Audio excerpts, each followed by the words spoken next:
Hey, podcast family, and welcome to episode number 273 of the L3 Leadership Podcast, where we are obsessed with helping you grow to your maximum potential and to maximize the impact of your leadership.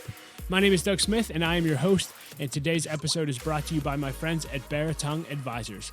If you're new to the podcast, welcome. I hope you enjoy our content, and I hope that you'll become a subscriber.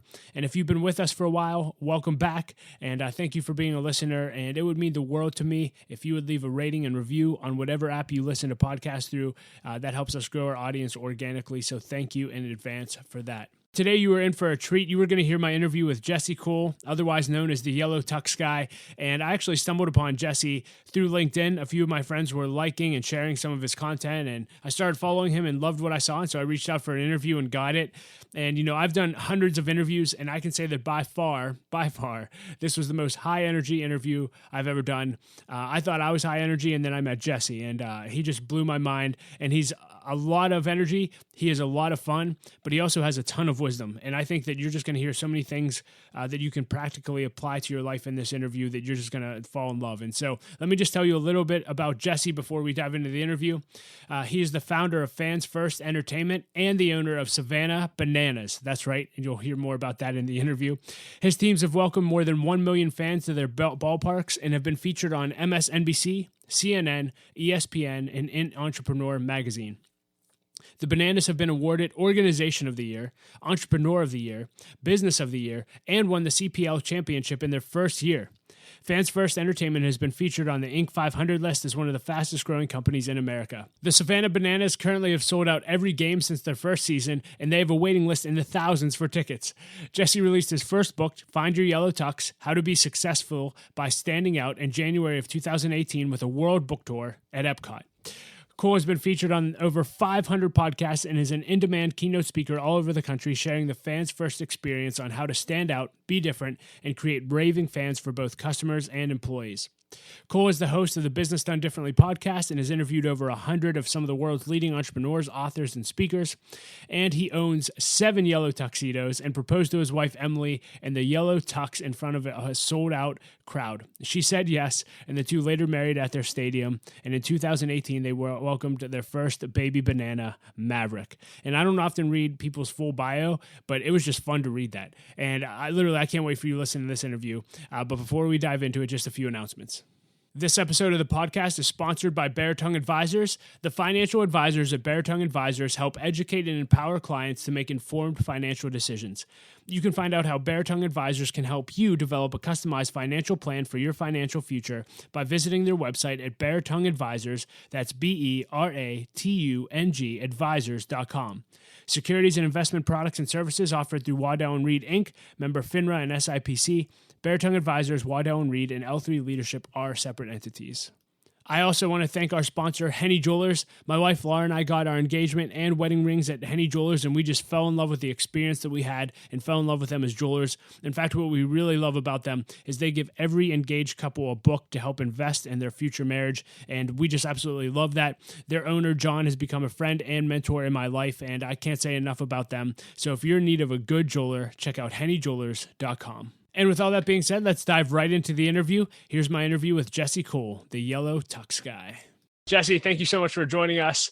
I'm very excited for this just by the energy that you've brought in the last 3 minutes as we've talked. So why don't we just start off with you just telling our audience a little bit about who you are and what you do. Yes. Well, thank you, Doug. Fired up to be with you guys.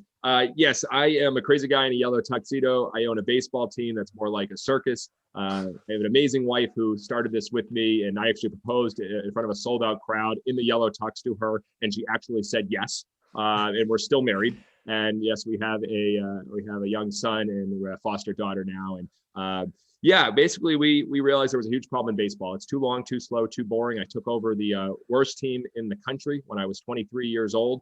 There were only 200 fans coming to the games, $268 in the bank account, and they were failing. And I realized we can't be a baseball team. So we said, what if we had our players do choreographed dances? What if we had grandma beauty pageants? What if we did flatulence fun nights, salute to underwear nights, pregnant nights? We started trying everything, and people started coming. And that first team ended up selling out games. And we said, let's take on a bigger adventure. And we decided to buy an expansion franchise and go down to Savannah, Georgia, And we went there back in 2015 and proceeded to fail miserably for 6 months. And that's where the story started. And I can keep going or just go from you. But it was a crazy, brutal, terrible failure for the first 6 months. And then we learned a few things along the way. Yeah, I definitely want to dive into that. And I guess you can kind of guide us along the timeline. I want you to first start, obviously, if people are watching this, if you're not, Jesse's wearing a bright yellow tux with a yellow top hat. It's awesome. Tell us about that. What's the story behind that? Or is that part of the story you're about to? So yeah, well, before I get into Savannah, with our first team in Gastonia, we were failing. I had no idea what to do. So I read every book about P.T. Barnum and Walt Disney. And they're my two biggest mentors. I have posters of them right here and quotes that guide me with what I was doing. What would P.T. Barnum do? What would Walt Disney do with your failing baseball team at the lowest level of baseball? Guys, we're college summer baseball. It's not like major league or triple A or double A or high A. It's college summer baseball. So we had to get it interesting. So with P.T. Barnum, I said, we can no longer be a baseball team. It's going to be more of a show. Well, if I'm going to be running the show, I can't be dressed with like a polo and a regular T-shirt. So I called my buddy who owns a bridal formal shop, and he gave me a black tuxedo that first game with tails and a top hat, and it was 101 degrees, and I almost melted.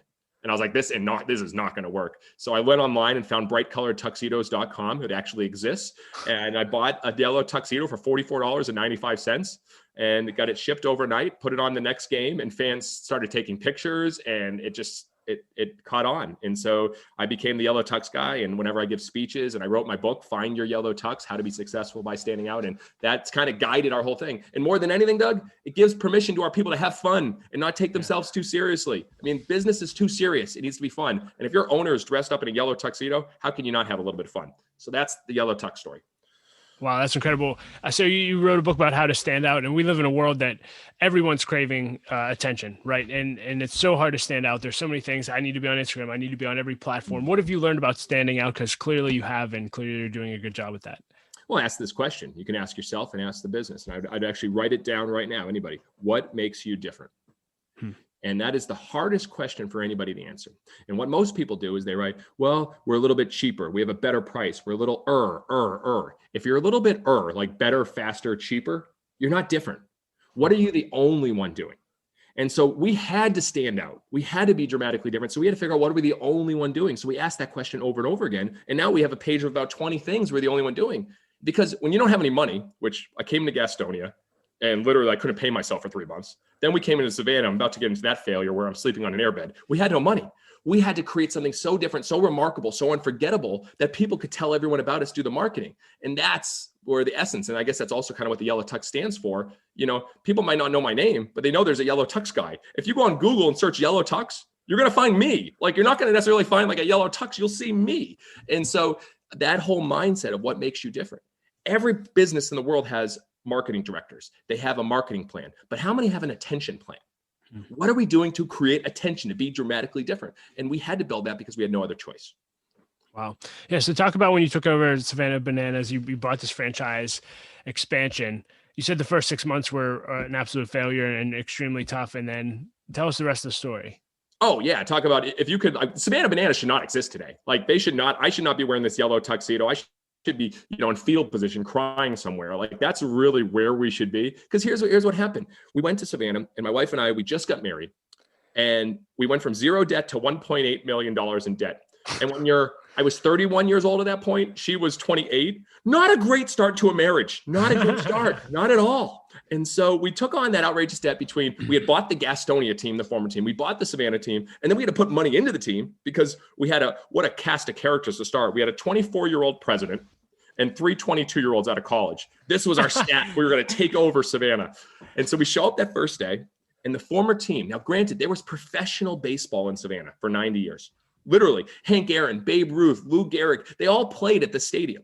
And there was professional baseball. The New York Mets affiliate was there, but no one came to the games. They were getting a couple hundred fans because they were just about a baseball team. And they said, the city of Savannah, we want a brand new $40 million stadium. And the city's like, we're not going to build you that. You can't get 40 fans. What are you talking about? So they left, and they weren't too happy about it. So they cut the phone lines. They cut the internet lines. So when we showed up, there was no office, no equipment, nothing left at the ballpark. We walk into an abandoned storage building, and there's nothing there. We look around and said, well, I guess this is it. And imagine these 3 22-year-olds and 24-year-olds. They're like, did I just take on this job? So we got a picnic table out from the park, because we're at a park, and we put it in the office. We grabbed our cell phones and we started calling the community and saying, we're here. And they're like, who are you guys? Wait, you're not even professional? You're college? Can we even drink beer at the games? People had it was bad. 3 months in, we sold 2 total tickets. 2. It was like a donation. They were like, here you go, guys. We feel bad for you. We sold 2 total tickets. By January, and I'll never forget the date, January 15th, 2016, I'm at my best friend's wedding, my college roommate's wedding in New Jersey with my wife. I get a phone call from one of our staff members at 4:45 on a Friday. Hey, guys, we just overdrafted the account. We have payroll coming up and we have no money. And Emily looks at me and, what do we do? And so we went to that wedding and we faked, kind of danced, and we got back in the car. We drove back and she turns to me and says, Jesse, we have to sell our house. We have no other options. Talk about an amazing wife. We just got married 2 months ago. And she's like, so we had our dream house in Charlotte. I mean, it was awesome, guys. I put a hot tub in there. We had a fire pit. We had outdoor TV. It was like perfect. It's like, we got to sell our house. So we sold our house. We emptied out our savings account. The little money that we had, we put into the team to cover payroll for the next couple of weeks, hope that we could. And we went down to Savannah and we found this place that was falling apart. And guys, I'm talking, if you could picture the worst house in the world, times that by 10, I walked in and I immediately walked out and I said, nope, no way, Em, no. So we bought it. And we went there and we couldn't afford better. So we just got an airbed. There's actually a picture. NPR did a big story and they asked for pictures. We sent this one picture that we saved. It was just an airbed in the corner. And it was so gross. We had to sleep with our socks on because the floors were disgusting. And that's where it was just 5 years ago. And so we had to do something from there to get dramatically different, to get attention, and then to get the hearts of the fans. And so that's where we were. And now, unfortunately, we're much further along now. Yeah. So just a question. I mean, there's a lot of entrepreneurs that go after their dreams, but if they had something like that happen, would just throw in the towel. Why didn't you quit? What do they say? You burn the boats? We had no other options, guys. What else are we going to do? We just bought this team, and I think there's something to be said about that. I think the best thing that we had for us is we didn't have resources.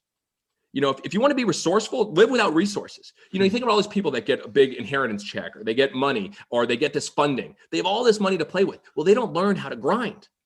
We had no other options. We had to find a way to make this successful, or we had nothing. And so I think sometimes that's the best thing that can happen to you. I mean, Walt Disney, obviously the biggest person I look up to. I mean, he's mortgaged his life numerous times. Snow White and the Seven Dwarfs, put everything into it to try to make that work. Then Disneyland sold his house. He got loans on it, everything. I mean, he went all in. And because this is where he's going. And I think we need to be able to do that more. And to me, what's the worst thing that happened? It doesn't work. We're out of money. We start over. But I don't even think like that. I thought, what would happen if it did work? And so that's why I told ourselves, we just got to believe. And we believed in it because we saw in Gastonia it could be successful. We saw thousands of people coming to a ballpark to watch players dance and to watch all the shenanigans. So we knew it could work. We just had to get the eyes and ears of Savannah. We had to get their attention before we could get their hearts. And the hearts is where you really win, but it's hard to get the hearts at first. You have to really show them and earn their hearts. And we had to earn that. Yeah. And how did you do that? So you went from that place of like, hey, we hope this works. Let's go for it. What happened over the next 6 years to get you to where you are today? So the first thing is we had to create unbelievable attention. So we didn't name the team contest. First of all, the name of our company is Fans First Entertainment. Our mission is Fans First, Entertain Always. Literally every decision we ask, is it fans first? Wow. The name of our company before that was Team Colon Associates. That sounds like a terrible law firm or accountant office. It's like, Team Colon Associates, can we help you? What a terrible name. Name your company after who you are and what you stand for. Fans First, Entertainment, with our mission. And then so we said, all right, that's who we are. Well, we got to come up with a name that can embody more who we are as well and get the attention. So we had to name the team contest, and we said specifically, we want things that are different, dramatically crazy, something outrageous. And we proceeded to get 99.9% normal names. Sailors, ports, anchors, like silly, not even good names. And then one woman, Lynn Moses, suggested bananas. That was it. And we looked at each other, we said, yeah. Could we have a senior citizen dance team called the Bananas? Yeah. Could we have a male cheerleading team called the Mananas? Yeah. Could our mascot be named Split? Could we have promotions where we throw bananas from the top deck and people catch them in their pants and it's called Banana in the Pants? Could we do music videos to Can't Stop the Peeling? And we just kept going down that road. Could Go Bananas be our whole chant? We said, this is it. And we said, we're going to get criticized like you read about, but we'll get attention. And so we did 2 days of training before the announcement on February 25th of what to say when people say they hate the name. And we came out February 25th. And people didn't know, the week before, we had our first shipment of T-shirts delivered to the stadium. and there were too many N's in bananas. Bananas was spelled wrong. Our first 200 t-shirts we couldn't even use, all right? We were failing on every level. So finally, February 25th, 2016, we announced the name. And this is all covered in the Savannah Bananas story documentary, which is really well done. And so we announced the name, and all of a sudden it's like a mix of like cheers, boos, confusion, people going, no. And then all of a sudden on social media, you guys are an embarrassment to the city. You'll never sell a ticket. Leave our town now. This is going to be the biggest failure. Bananas, why would you name the ripped apart? But then Emily comes over, she goes, Jesse, look at this. And we were #1 trending on Twitter. I'm like, what is happening? It's like, so national, we're trending on Twitter. Then all of a sudden the Today Show, ESPN, everyone starts reaching out. We're like, this is big. And she's like, Jesse, merchandise is going crazy. And she's like, oh no. And I'm like, what's happening? She's like, Jesse, we're charging $5 shipping, but every 4 orders is out of the country. In Australia, the UK, New Zealand, and it's all over. I'm like, we're going to lose our everything on this. And so we ended up doing thousands of orders. And luckily that helped us get out from having no money because we're doing merchandise. And locally we were ripped apart, but people knew who we were. And so once they knew who we were, we started creating that tension. And we started saying, this is what we're going to do. The Banana Nanas. We're going to have every ticket all inclusive. You can come to our game and every ticket includes all your burgers, your hot dogs, your chicken sandwiches, your soda, your water, your popcorn, your dessert, everything for $15. And people are like, no way. I'm like, yes way. And they're like, do you know how to do that? I'm like, not at all, but I think it's a good thing and we're going to try to do it. And so we announced all this, and in the first game, it sold out, and people came, and with pouring rain, it was pouring rain. The game didn't start till 9:00. We had the Banana Nanas dance for like an hour on the field in the rain, which was very, very funny to watch. And we had the players come out of a trolley, and I looked up at 9:00, and not one fan had left. They stayed in the pouring rain. People were wearing banana costumes. One guy shaped his beard like a banana. It was unbelievable. And the game stayed till 12, and we played terrible, guys. This first game, we made 6 errors. I mean, it was bad. And the guys were in green uniforms because we're not quite ripe. So we had to wear green uniforms for opening night. So they weren't quite ripe. And at the end of the night, they left. After that game, every game proceeded to sell out. They told everyone about the experience, about how we had free s'mores at the game. We had our banana pep band, our breakdancing first base coach. They talked about the experience. And fast forward 5 years later, we've sold out every single game and have a wait list for tickets in the thousands, even in a pandemic. So, and now my wife and I have a real bed. So we've come full circle. That's amazing. What is that? I'm just curious. How did the players respond? At first, what the heck did I sign up for? Now, how can I get on your videos? So right now we have more followers on TikTok than any Major League Baseball team. So right now, amazing. So right now we have 400,000 followers on TikTok. We do music videos like Old Town Road, Can't Stop the Peeling, Bananas Are Back that have millions of views, hundreds of thousands on Facebook. And so they want to be in this because they get a boost in popularity as soon as and when they go out in town, I can't say this because it's NCAA, but they don't have to buy food, drinks, or haircuts or anything because the community pays for it because they're looked on as celebrities. So now we have a professional team, and we're taking the show on the road, and we have guys coming from all over the country, and we're doing a professional new team, but that's a whole nother story. Guys just came from all over to have a chance to play for the Bananas. So at first it was a disaster, but now because of the media attention, it's become a cooler thing. Yeah. So where do you see most organizations missing it when it comes to marketing and standing out? Because clearly you've crushed the competition. I mean, if more followers than the MLB, that's pretty impressive. Serve over sell. So for instance, what I hate, if you watch our posts, look at how many times we just entertain, and we offer value, we offer brand, and we offer things that offers value to our fans. So you talk about want to be the best marketing advice? Stop marketing. Let's give me a point here. This past year on February 25th. All right. You want to hear our February 25th, 2020. You want to hear the worst business idea plan? Let's throw away hundreds of thousands of dollars right before a pandemic hits. That's the worst business plan. How do we do it? We said, we're going to create the first ever ad-free stadium. So we eliminated all advertising from our ballpark, all sponsorship, everything. We threw away hundreds of thousands of dollars. 5 days later, we surprised our team with a trip to Disney. And then so we're in Disney on March 5th. 1 week later, pandemic, world shuts down. It was one of the best decisions we've ever made. We threw away hundreds of thousands of dollars, not $1 million, but getting up there, hundreds of thousands of dollars. Now our merchandise, we increased by 100 to 200% per month. Like for instance, we're in March right now. We passed what we did last March on the second day. People from all over are buying, and merchandise is becoming a 7-figure brand just because people believe in who we are and what we do. And we don't try to sell merchandise. We entertain our fans, and we don't do things that fans hate. market to them, sell to them, advertise them. We have no shipping fees on our merchandise. We have no ticket fees, no convenient fees. Everything's all inclusive. It's fans first. It's who we are. So you have to play the long game. We're focused on long-term fans over short-term profits. If you want to be a good marketer, stop focusing on the short-term profits. What can I put out today to make money tomorrow? No, what can you put out today to create fans for tomorrow? You change the conversation, change the game, you win in the long run. That's incredible. Now you're clearly a great marketer, but also to accomplish what you've done, you've had to obviously be a great leader as well. What have you learned about leadership throughout this whole journey? I've learned more from our team. So love your customers more than you love your product. For us, love your fans more than you love your products, but love your people more than you love your customers. And every single company has core beliefs, but you have stories that back them up.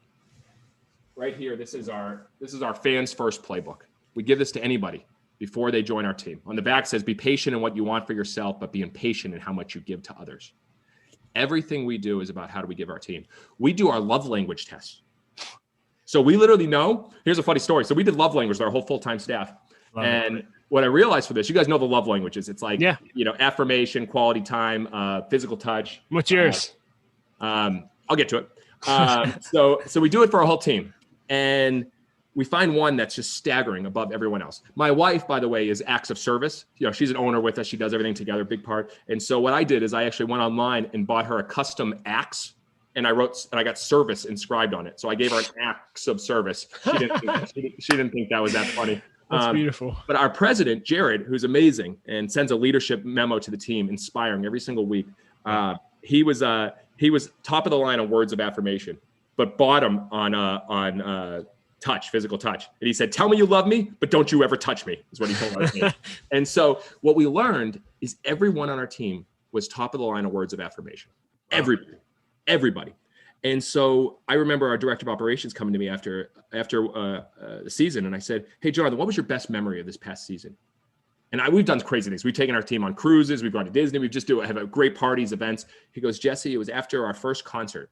And you came up to me and patted me on the shoulder and said, great work today, Jonathan. I'm proud of you. He goes, that was my best moment of the year. And it was simply just telling him that he mattered. And so when you talk about leadership, what we say is 3M, moments, matter, meaning. Create moments that show people that they matter, and that will provide them deeper meaning. Because nothing matters more than making people feel like they matter. If you want to be a great leader, show your people that they matter every single day. Don't catch them doing things wrong, catch them doing things right. And so I've learned this from some great leaders, and every day I challenge our president, who are we recognizing today? Who are we acknowledging? Before every single staff chat, every meeting, every talk, it begins with recognition. We praise publicly like you read about. We have a shout out message forum on our teams. Every day you'll see shout outs from our team. We constantly recognize. And when we have to give criticism, we do it individually, one-on-one. No one needs to be criticized in front of a bunch of people. We need to praise publicly, make people feel good, make people feel like they matter, and give people purpose every single day. That's the job of a leader, and that's what we're aspiring to do. Yeah, clearly you've built a great culture internally as well. I'm just curious, what are some things you do week to week to develop that culture and sustain the culture and make sure that the culture doesn't get ruined by a toxic employee, et cetera? Yeah. So again, everything starts with your core beliefs and your mission. So fans first, and our core beliefs always be caring, different, enthusiastic, fun, growing, and hungry. We follow the alphabet. Keep it simple for our team. Always be caring, different, enthusiastic, fun, growing, and hungry. And so we recognize those core beliefs on a weekly basis. And part of one thing that we do is you got to make sure that your team is growing. For us, the way we hire, if you want to get hired with us, you have to do a fans first essay on how you fit our core beliefs. Then you have to do a video cover letter because we want to see, can you interact? Do we actually get enthusiasm from talking to you? And number three, we want to see a future resume. We don't care about what you did in the past. We want to know what you want to do in the future. So with this future resume, we can tell right away, are they growing? Are they hungry? If they say, I want to be the account executive for the next 6 years. You aren't growing, my friend. You aren't hungry. We want you to go take on the world in 3 years, 5 years. And so we can tell that from right away. So that's how we start the process of hiring. And what we have is we have a full vision of where we are going. And we share this every staff chat that we have every week. We have someone from our team read our vision. We wrote in a vision and held us accountable. We're doing some crazy stuff. It's on our website, the 2025 vision. We're going to be playing year round. We're going to be taking the show on the road. We're doing things that don't make sense. But we have our team read it. And the vision starts with 2 pages solely about our team. It's about our team. How we're going to have surprises and delights for them constantly. We're going to set the gold standard for benefits, how we're going to recognize them. And they read that.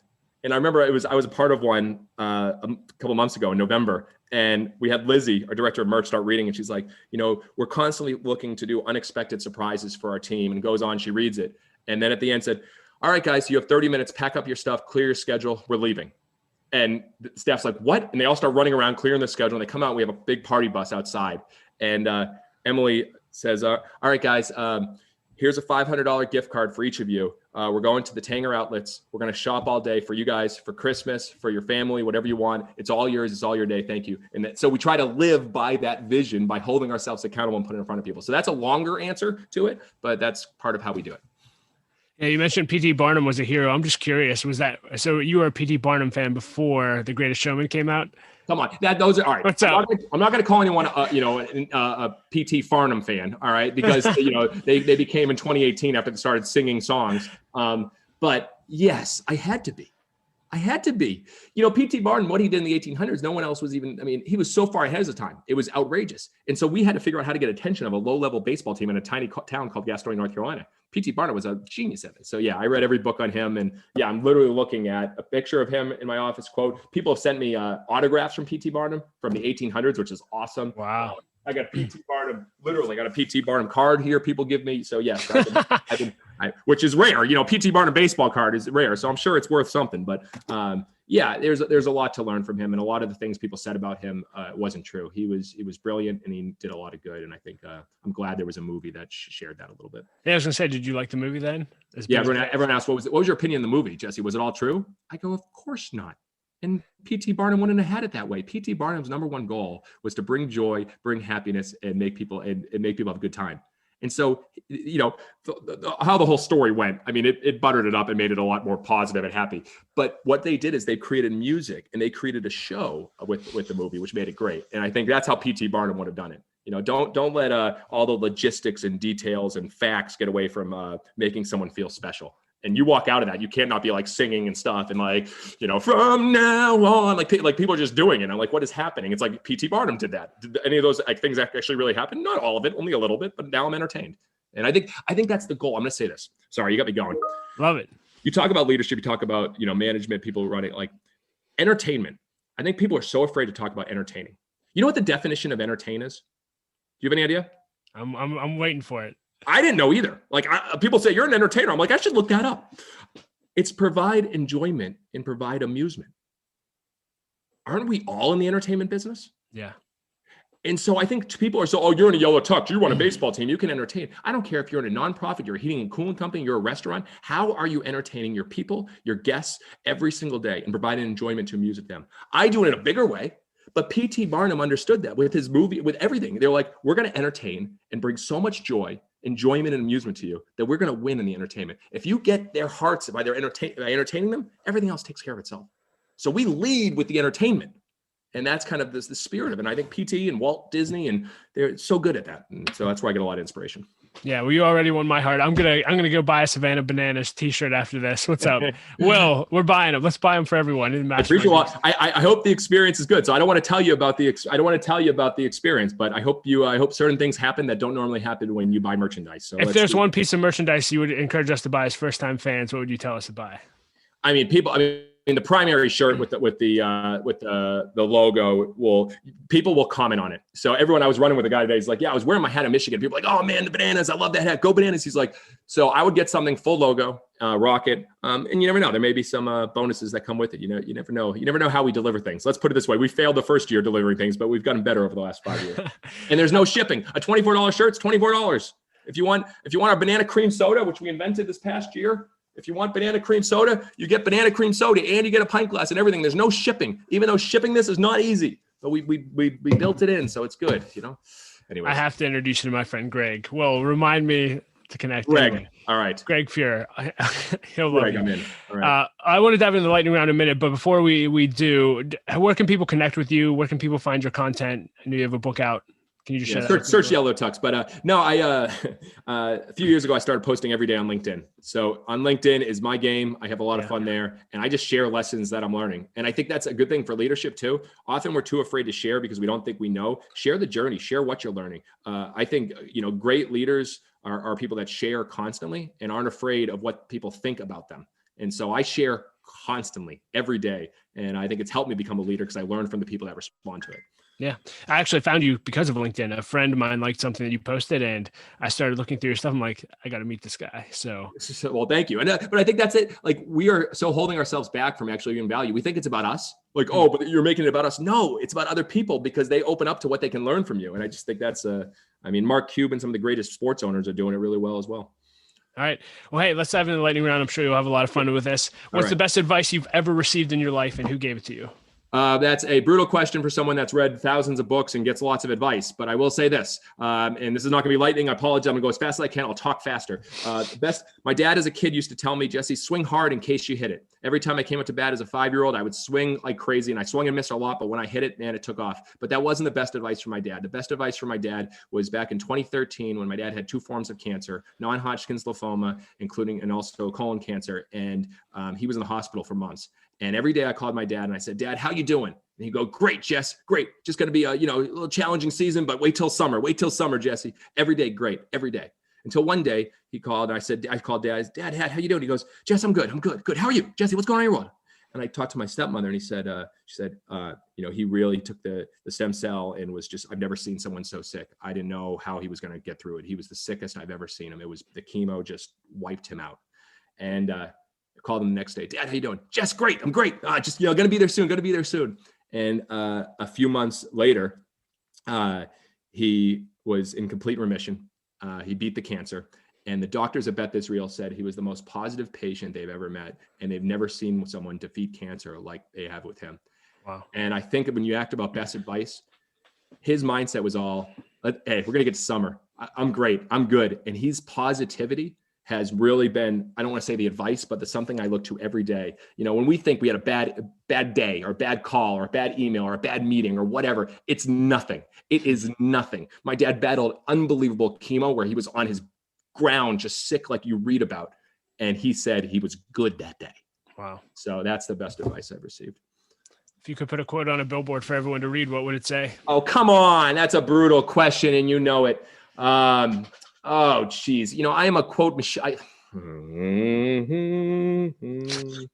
All right. I'm going to go what's on the back of the Fans First playbook. Be patient in what you want for yourself, but be impatient in how much you give to others. Best purchase you've made in the last year for $100 or less.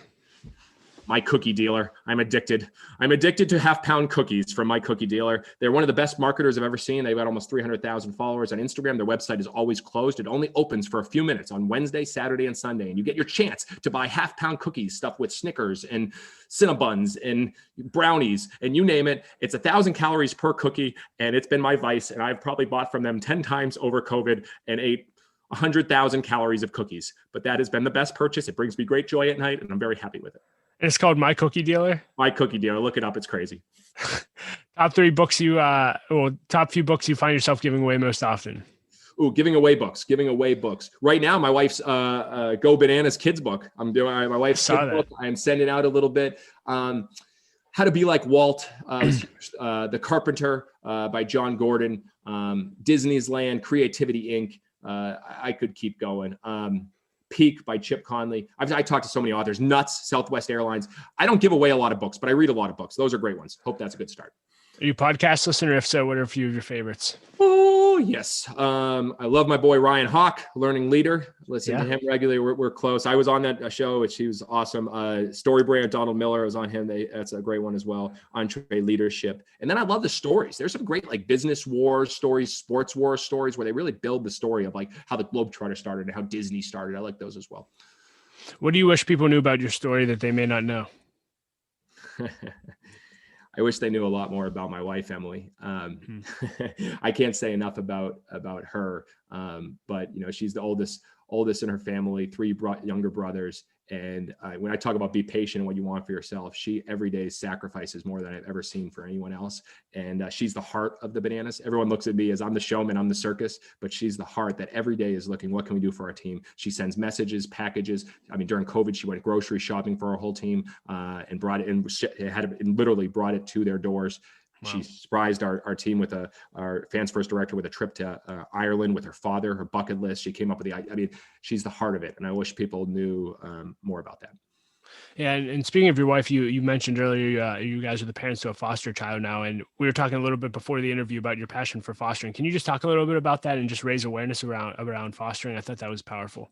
5,000%. And I'm glad to. And we're just getting started with that. Obviously, we're 2 months in now as we record this. And it's been my wife's passion for years because there's such a need. There's 500,000 kids in the US right now that don't have a home. And the system is broken. And the people in social work are working their butts off. But there's not enough people. There's not enough time. There's not enough opportunities to communicate the right things to help these kids and help these parents. And the parents need just as much help as the kids. And we've seen in just a couple of months, we had a sweet, amazing girl with us. And basically she had challenges, gashes, cuts, wasn't eating, couldn't speak, was terrified of the dark, terrified of books, terrified of a crib.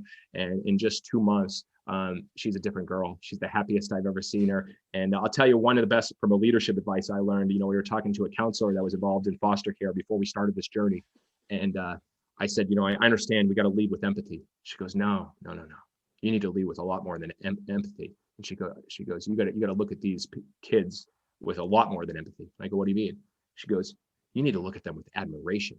Wow. She goes, what they've gone through in 2 years, 3 years, 4 years, they've gone through more challenges, adversity and trauma and struggles than you will ever go through in your life. You need to look at them with admiration every day and look up to these kids for what they've gone through and how they survived. And I'll tell you right now, I look at our young girl and I look at everybody in a different way, that it's so easy to judge people on the outside.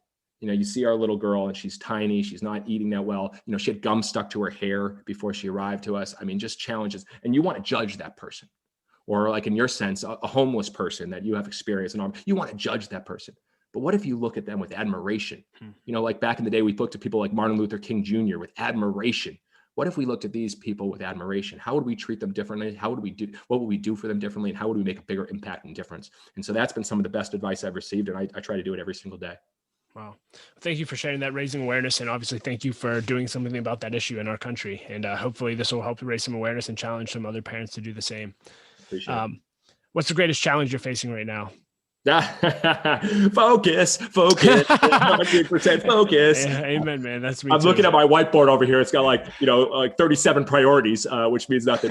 But, you know what? It's okay. I'm going to say this. So give yourself permission. Sometimes us visionaries, people that like to be scatterbrained, and just bring on integrators. I have an amazing integrator and executor in our president, Jared, and we have a same page lunch every single week. We learned this from the book Rocket Fuel, which is a great book, Integrators and Visionaries. And we have a same page lunch, and Jared's like, all right, Jesse, what's on your whiteboard? And I just like, I want to have a zip line across the field. I want to have a Bananas brewery. I want to have a Bananas sweet shop. Let's put a speakeasy in the ballpark. Let's go travel to the, and he's like, Jesse, all right, one at a time.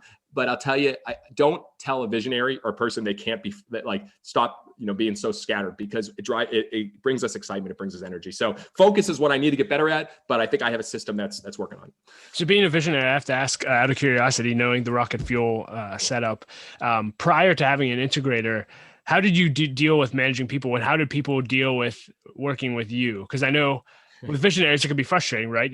Especially if you're an executor, it's like, this person has a new idea every single day. Oh yeah. They're all over the place. I mean, was getting an integrator an absolute game changer for you? It sounds like. Talk to that, because I think there's a lot of visionaries who deal with this tension.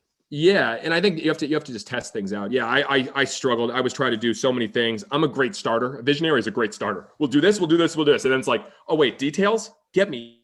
No way. No, come on. No, don't touch those details. Yeah, we're big in everyone that started with us, or everyone that's with us, from our vice president to our president they started as interns.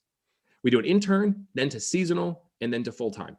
So we learn very quickly. Working with me in the entertainment, I'm still looking for that integrator, because I'm hard. I'm fast-paced. We're going to do this now. We're going to do this. I mean, we do different promotions every night in front of a live audience. We have 250 different promotions that we have on 2-3 pages that we do. Like, good luck. And I just added 15 yesterday. Like, that's not good. So yeah, we're testing. So we'll have more people testing. And so, but I think, now that we found it with our president, it's a game changer. And I would dedicate more time into how can you test more people and say, all right, how do you deal with this? How do you deal with this? And then lead with respect. I think that's the biggest thing. I think executors or integrators don't respect visionaries as much, because they're just the idea person and the executor has to do it. And the visionaries don't respect the executor as much because they often say no, or I can't do this right now, or they don't do it up to their level. I think you have to lead with respect and admiration, again, that they're doing things that you can't do and you're not good at doing. So that's how I've tried to take that approach. Like, Jared, I love you. Like, I appreciate you. I respect you. Can we still maybe do the speakeasy? But yeah, that's how I get. So good. What's your greatest leadership pet peeve? Oh, see, negative questions are tough for me, man. Pet peeve. I don't know. What's yours? Oh, that's a great question. You can't just ask the question and not even know an answer yourself. That's bush league, and you know that.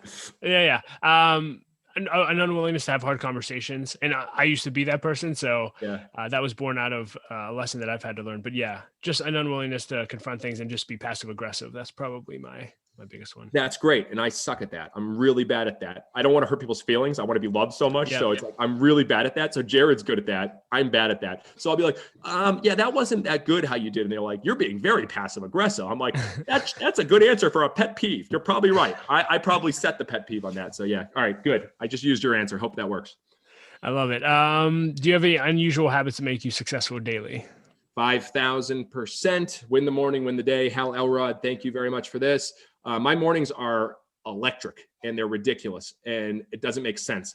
I wake up every morning anywhere between 4 and 4:30 and my mind is going. Like, there's no, like, some people like kind of get out of bed, like, don't talk to me till I've had my coffee. Like, I don't understand those people. Like, what do you mean? You really need coffee till I can talk to you? But that's a whole nother thing. I wake up immediately. I write a thank you letter. I've been doing this since 2016. I changed my life. A thank you experiment. That's now done over 2,000. Every single day I wake up. It's the first thing I do. I know I'm going to write to the night before. So I write down that person's name, have an address ready, do a thank you letter to start the morning. Then I write down 10 ideas.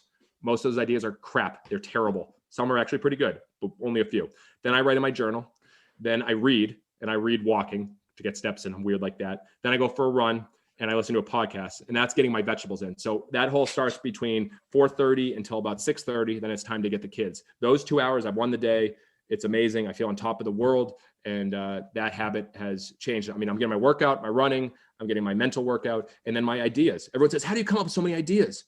I come up with a lot of ideas. That's how I come up with so many ideas. I come up with ideas. I work my idea muscle. If you want to have more ideas, you got to work out every day. And so I write those ideas every day. And so all in the morning, I'm just training myself, giving me discipline to be in a better spot. That is a habit, and it's been a win. And so thank you, Hellerod, for starting that, and then me evolving it to what it is now.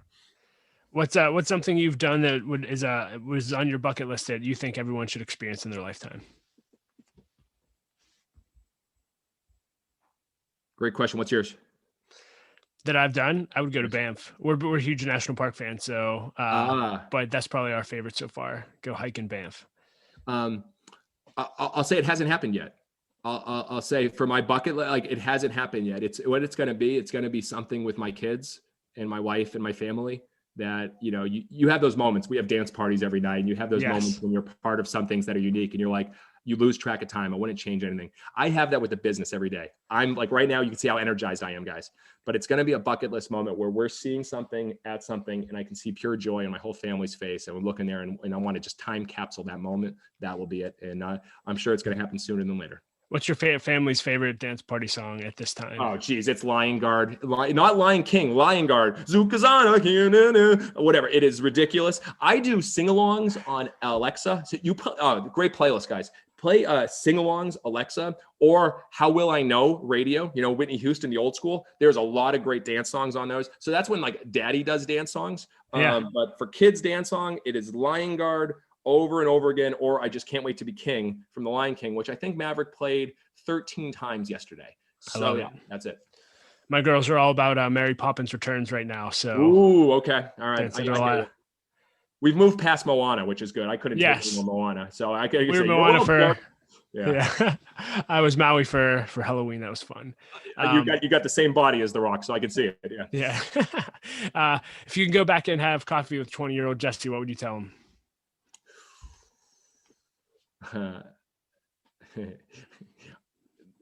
20-year-old Jesse. Now, so you're actually giving an age. 20-year-old Jesse life was going to be a professional baseball player. I had a full college scholarship. I was talking to professional teams. I was getting Christmas letters, cards from the New York Mets. It was crazy.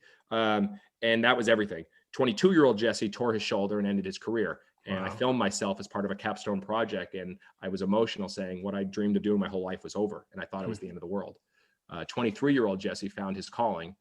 running a baseball team more like a circus. And that 23-year-old Jesse at that last game of the year on a Sunday, I'm standing on top of the roof in Gastonia for our last game on a Sunday. It was 100 degrees and no one comes. And it was 3:00 in the afternoon. The game started at 6 and cars were lining up and people were lining up. And I had a tear coming down my face and I called my dad. I said, Dad, we did it. This is what I'm supposed to be doing. And so if I were to say a 20-year-old, it said, just roll with it, enjoy the journey, love the journey. Don't think that this one thing is it, baseball. And I would just keep going, keep rolling. So one day, many days from now, years from now, when you're at the end of your life, what do you want to look back on and what do you want your legacy to be?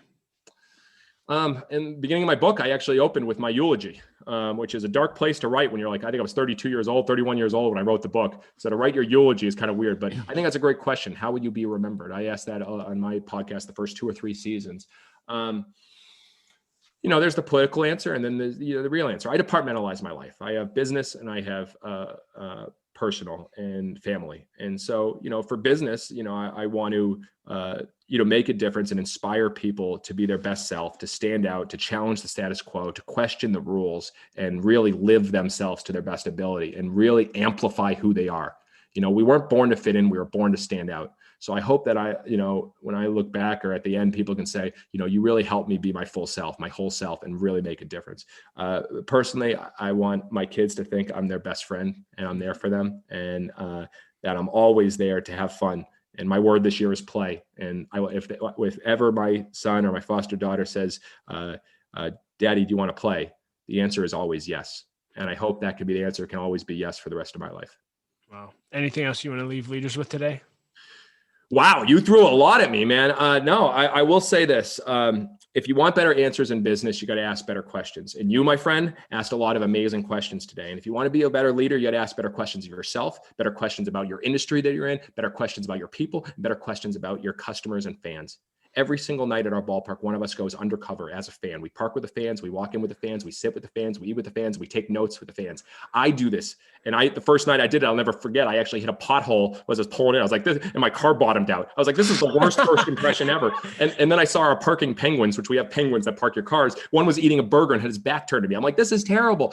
You have to put yourself in other people's shoes. And to do that, you have to ask better questions. And so I would challenge great leaders, ask more questions and focus on how can you be more useful and not more successful. If you ask the better questions, if be more useful, you will make a huge difference and an impact. Well, Jesse, I'm fired up. I've been fired up since the first minute we started talking. This was entertaining. This was extremely inspirational and extremely practical. So thank you just for sharing your message and thank you for the time together. And I will go buy my Savannah Bananas t-shirt and see what else comes with it after this. Yes. Well, I appreciate it. Seriously, this was awesome. You fired me up. This was definitely one of the best I've ever been on. So thank you for asking such great questions and having fun. Well, hey, leader, thank you so much for listening to my interview with Jesse Cole. I hope that you enjoyed it as much as I did. I enjoyed it so much that as soon as I was done with the interview, I ended up going and buying a Savannah Bananas t-shirt, and I cannot wait till I get it in the mail so I can wear it all the time. But if you enjoyed Jesse, you can find ways to connect with him and links to everything that we discussed in the show notes at l3leadership.org/273. As always, if this episode helped you, it would mean the world to me if you would share your takeaways on social media, take a screenshot and share it and tag us, or hey, text it and share it with leaders that you think it could add value to. It'll help us with our mission of reaching more leaders, so thank you in advance for that. And again, if you're willing to leave a rating and review, that would be awesome. As always, I like to end with a quote, and just given Jesse's nature in this episode, I'll quote Bob Goff. I thought this was fitting for this episode. He said, "Don't let other people decide who you are." And Jesse certainly hasn't done that, and I hope that that'll be something that you don't let other people do as well in your life and leadership. So, hey, thanks for listening to the podcast, Laura, and I appreciate you so much, and we will talk to you next episode.